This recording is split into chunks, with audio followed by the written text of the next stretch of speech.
ikot sa Steve. Di ko gamit na pe.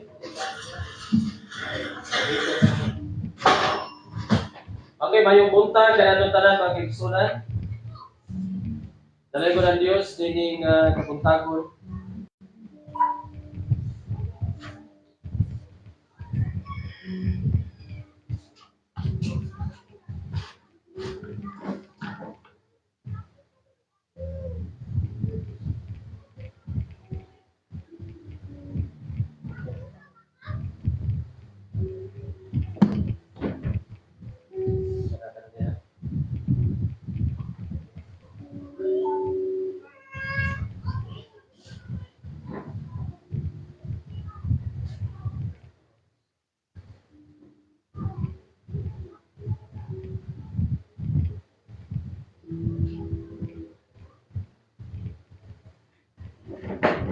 Atong tunan karon magigsunan about the local church, no?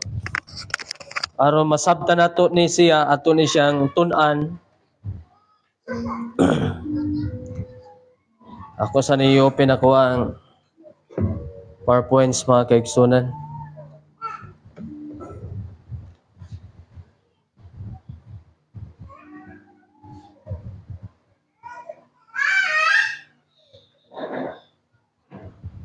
Okay.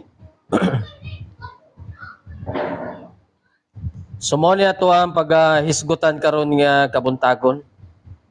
The local church. Okay, makita rin niyo sa screen sa. So alang sa atong pagtuon ining kabuntagon, ato ang ablihan ng ato ang mga Biblia diya sa Mateo chapter 16 verse number 18. Mateo chapter 16 verse number 18.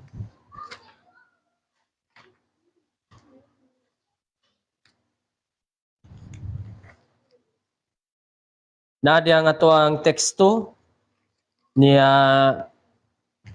kadali ha. 16 verse number 18. Yung diri, and I say also unto thee that thou art Peter, and upon this rock I will build my church, and the gates of hell shall not prevail against it.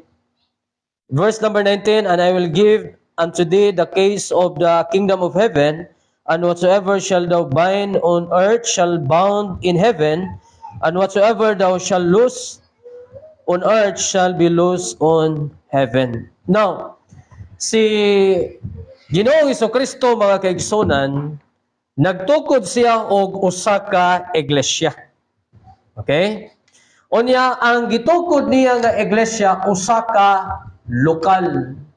No? Kung magisgot kag lokal, no, God has established three major institutions of this earth. Number one, the family. Number two, the civil government and the local church. And then what is the local church? No, unsa maning gitawag og lokal nga iglesia? No, dili siya building ato ang naibawan sa una kining building mao ni ang church. A local church is a body of men and women who have been saved, baptized scripturally and called by God to serve in a specific area. No, mao ni na local church. Mga lalaki o mga babae nga nangaluwas, nabautismuhan diya sa insakto o gitawag sa Dios aron pag-alagad sa specific ayong area. No, the church is the body of Christ. 1 Corinthians chapter 12 verse number 27. No, ato daw ang ablihan ng ato mga Biblia. 1 Corinthians 12 verse number 27.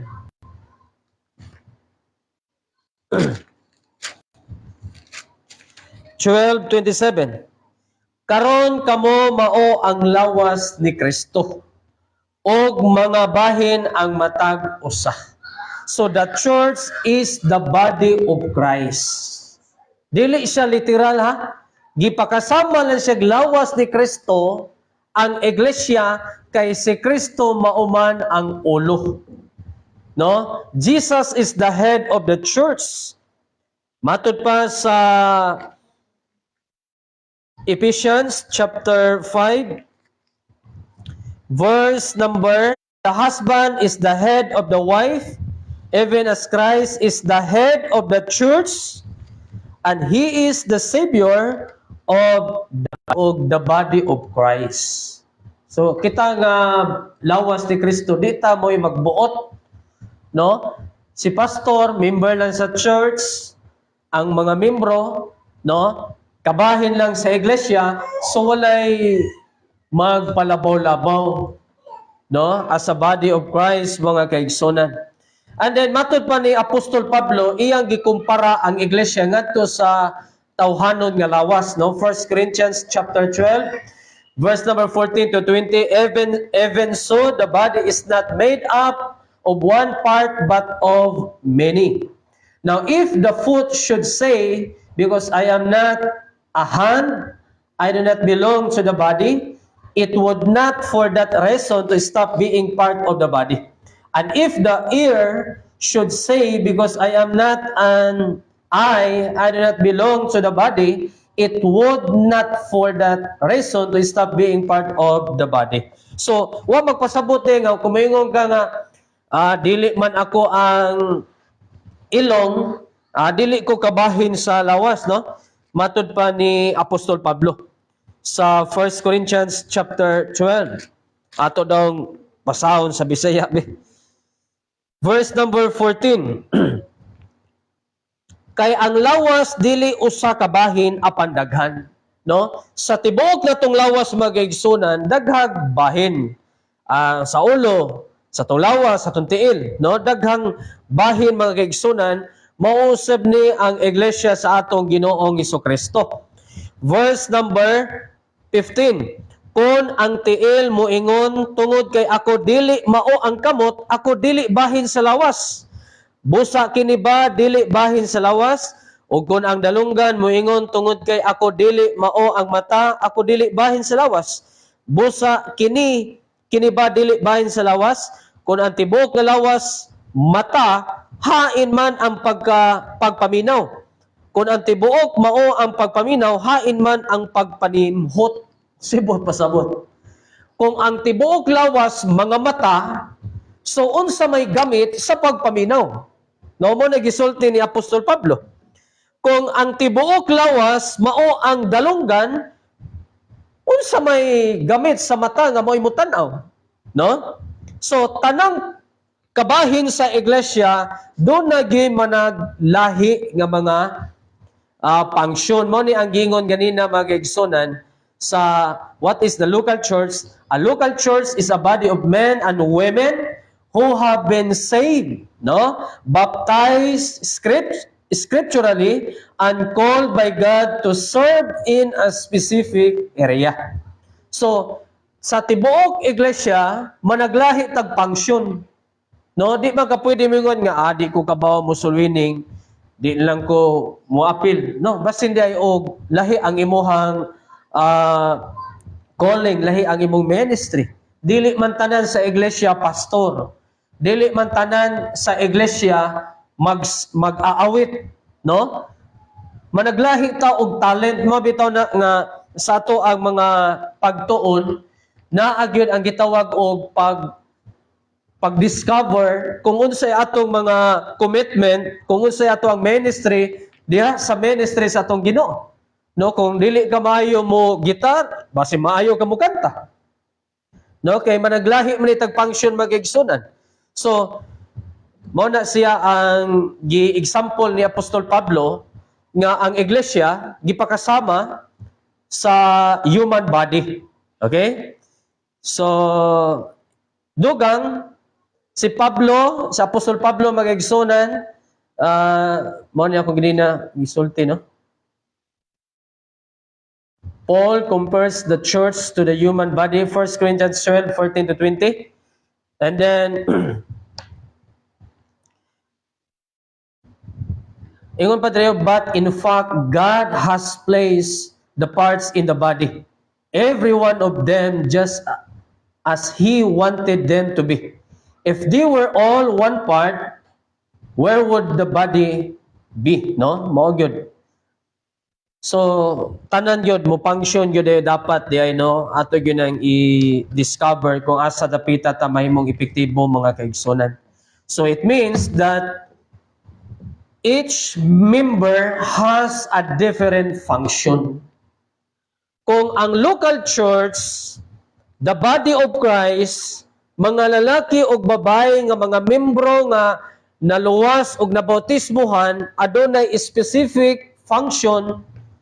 So, kung ikaw, sa gikaingon ko na, naani mo ang talent sa pag-decorate, ikaw na napita. Nga magpatabang na lang ka, bisag kato mga di makamao, pwede mo tumutabang. Ngadto sa makamao. Aron makita ang panaghiusa magkaigsunan. Di ba? So, no member can function alone. Nga naman, tanan, kabahin man, doon na may managlahi nga function. Mapita na ingon si Apostol Pablo diya sa Romans chapter 12. Tanawan ninyo mga kaigsunan. Sa Romans chapter 12, atong basahon diya sa Roma kapitulo 12 ha.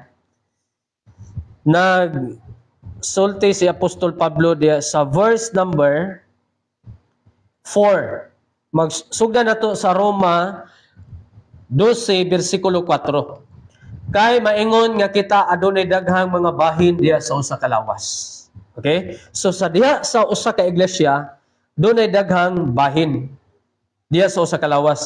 Ug ang tanang mga bahin wala nagbaton sa managsamang katungdanan. Si pastor lahi, si deacon lahi, no? Ang mga young people lahi, ang mga ladies, ang mga men lahi. No? Mao ni gingon ni Apostol Pablo, og sa tanang mga bahin wala nagbaton sa managsamang katungdanan. Mao man kita ingon nga daghan usa ka lawas diha ni Kristo. Og ang matag usa mga bahin sa usa ug usa. So dili day pwede nga ang maayo mo kanta manghilabot ang kadtong tig-decorate, uy batian mo tingog, iya na. No? Lahi ang imong function, lahi ha, pero usara ta sa ministry sa Ginoo. Dunay unity, dunay kalinaw, no? Samtang nag-function ang matag usa ka mga membro, adunay unity, adunay gitawag og kalinaw. Kadi man mahitabo nga mahimong malinaw ang iglesia kung walay panaghiusa. Ang panaghiusa mahitabo ganina sa iglesia, mo resulta ginag kalinaw. Although naay mga ginagmay nga mga problema, dali ra masitol tungod kay mubalik ra sila adto sa ilahang mga gitawag og specific area silang trabaho. No? Pareha ng kompanya. Sa mga example sa mga kompanya nga naghimog mga sakyanan, lahi ang mag-assemble sa makina, lahi ang magtaod, no? Lain-lain sila og function. Pero usara sila sa company. Sa local church, usara ta diya sa iglesia pero managlahi tag function. Okay? Now, doon ay mga part nga managlahi tag function. Pero kining gingon sa mga kaigsunan, what is the function of the local church? Sa kinatibuk-an ani, wala ka magisgot sa individual members mga kaigsunan. No? Number one, what is the function of the local church to fulfill the Great Commission? No? Mao ni ang gitawag og function as a local church. Pero magisgot ka og mga talent mo function ta sa mga ato ang kaugalingong mga talent nga gihatag sa Ginoo, no? Diya ka sa gitar, diya ka sa pagkanta, diya sa pag-arrange, diya sa pag-decorate, no? Kung imuhang talent mao ang paghimo og mga nindot sa building, diya ka napita. Managlahi ta diya napita sa talent, skills. Pero kung magisgot ka as a local church nagisgot nag kinatibuk-an mao ni ang giingon ni Jesus Christ, Mateo chapter 28 verse number 19 to 20. So the function of the local church is to fulfill the great commission, no, to make disciples, to minister to the needs of people. Unsa may gikinahanglan sa mga tao, pulong sa Dios mga kaigsunan, no? Adto tas Mateo. Mateo chapter 28 verse number tanawa si Jesus Christ sa verse 18. And Jesus came and speak unto them, saying, all power is given unto me in heaven and in earth. No, all power.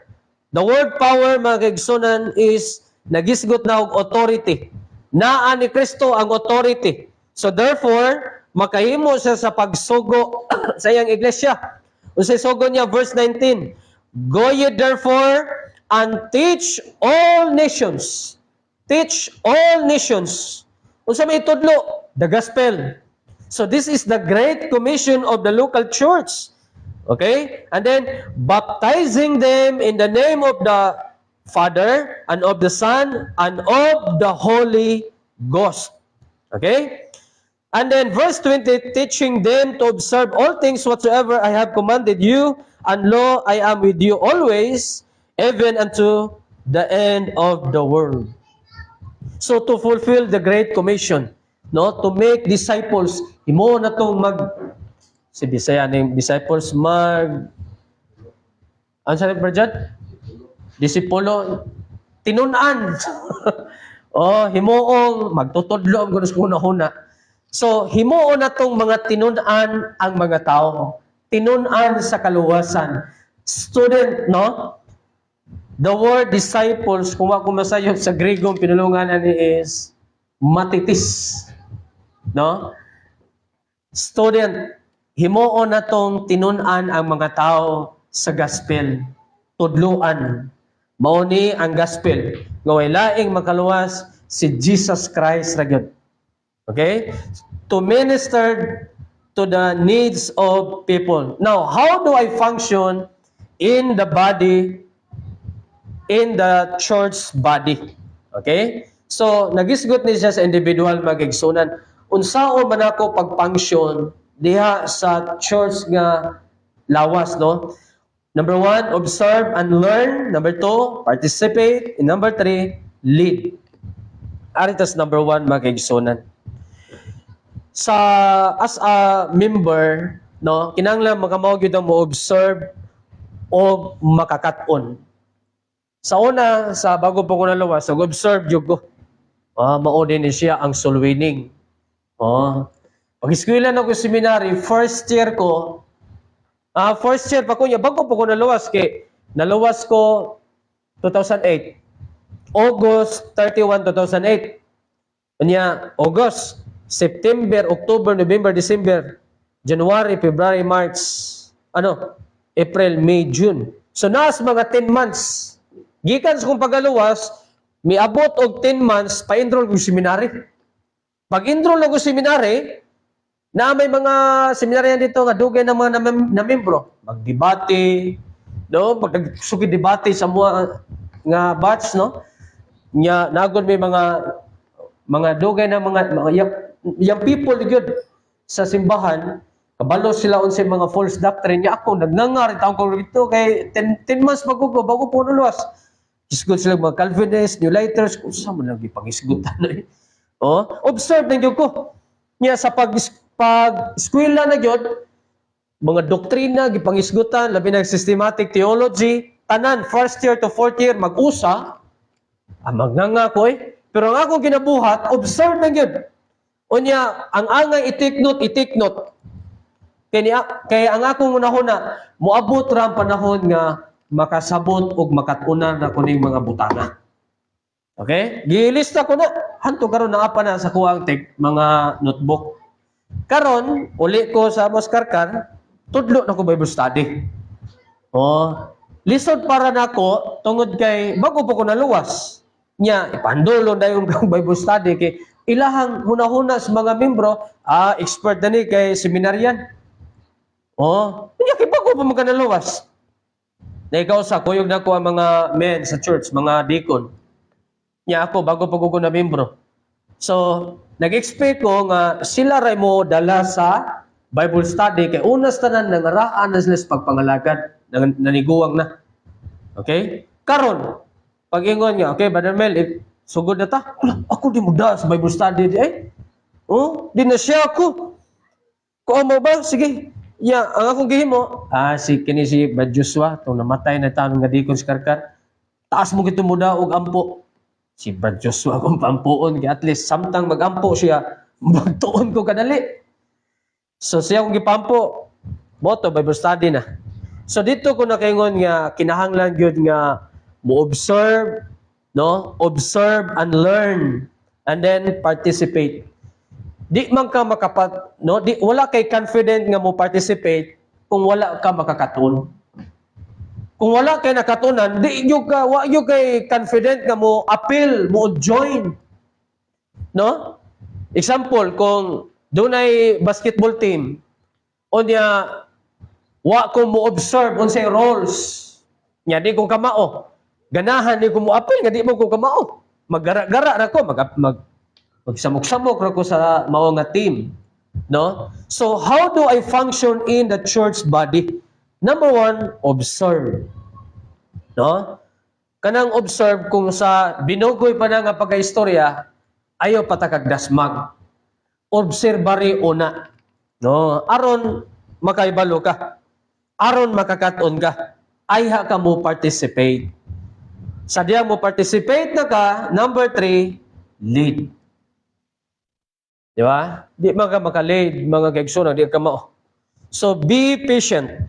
This process takes time, no? Tastas yun ang proseso ani mga kaigsunan. Just be sure to remain established in the institution of the local church. Mo na padayon gitas pag pangalagad, pagkat-on sa pulong sa Ginoo. The local church is also to edify, build up, teach, strengthen the believers. No? Ang lokal nga iglesia is also to edify. Mo na function. So, number 1 function is to fulfill the Great Commission, and then number 2 is also to edify, no, a place for saved people to worship the Lord, to fellowship with other saved people, to be taught from the Word of God, and then to observe the 2 ordinances that were given to the local church, baptism and the local or Lord's Supper, local naman noon. Nanglan na yung balik ang Diyos mag-igsunan. Now, how do you value your local church? Ako lang ning saan mo orasa? Hapit ang blessing sida. Ako lang ning balik ni sunod. Sige ra kung saan bitaw nga series. Nga ni sunod Domingo, malimot ko. No? Kini ako gini paningkamutan nga ako ni mabalik. So how do you value your local church? Giun sa manato paghatag og bili ang iglesia mga kaigsunan. No? Every believer in Christ is commanded by God to be a part of a local church. No? Ang matag magtotoo diha ni Kristo, no? Gisugo gyud pinaagi sa Dios nga mahimong kabahin diha sa lokal nga iglesia. Mateo 28 verse number 19, therefore go and make disciples of all nations, baptizing them in the name of the Father and of the Son and of the Holy Spirit. So gusto sa Ginoo nga mahimutang kabahin sa pagpalapnag diya sa ministry. Ang pag-share sa gospel mga kaigsunan. Eskwelahan, trabahoan, bisan asa nga dapit, no? Dapat makamautang mohinumdom sa gitawag o Great Commission sa church. or Great Commission ni Christ nga na sa local church. Okay? So, aritas mga pangutana. No, ako lang ning i-stop sa diri dapita kay aron atong isumpay ni sa sunod nga Domingo. Unsay function pa gyud sa local church. Natay pangutana? No, I hope nga nasabtan nato mga kaigsunan, wala ray pangutana. So, alang sa tuang announcement di ay ato ang cottage prayer karong Friday, no? Friday lang Sister Jennifer. Karong Friday niya dayon dulhog na pud diri ubos. Padong labad mingito hanto padong diri. Sa inyo ha sis ging di pa no, mulisod pa no? Siguro malami. Magbalhin na mo? Hindi na naman sa balay na pero sige baka So ano nagbalhin na gyud mo sa inyo ha? Hmm. Mga May lang inyo hang kwan. Okay. April lang po ron. So, karong Friday, masayo, Sister Jennifer, no? Sayo lang sa ilaha, mga alas 3, no? Mahimo. Adto nato sila, padong nato sila ha. Aron, makasayo na po tagna, okay. Gabi na po sila ha. June, panis sila mobalik, basi mga second week o third week, naani sila yung mga children's ministry. No? Dire sa Kasay, o dire sa Hulubay nun. Diyan ni Sister Jennifer Dapit. O natay mga children's ministry diya. Okay, so mora siguro na nato ang announcement. Kung napa mo basin napa mo kadugang? Wala na. So ato ibalik no sa ato ang MC mga kaigsunan. Ang ato ang alang sa ato ang second part sa ato ang panimbahon.